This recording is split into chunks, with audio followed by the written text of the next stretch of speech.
它被誉为森林中的绿宝石，即使死后依旧可以在森林里闪闪发光。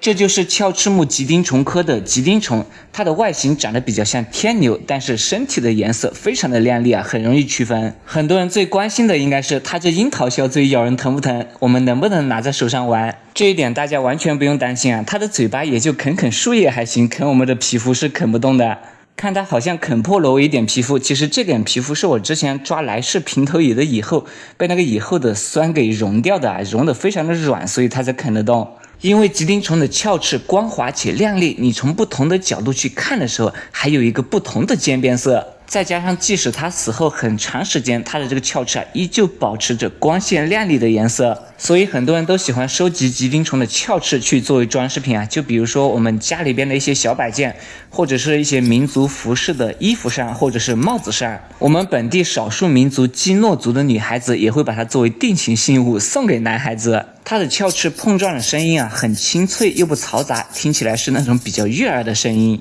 吉丁虫的幼虫主要取食植物的树皮层，如果是取食过量的话，就容易导致树皮爆裂，所以又称爆皮虫。而成虫则吃树叶，会导致树叶缺克。在某些特定的时间点和特定的树上，就能够见到大批的吉丁虫成虫。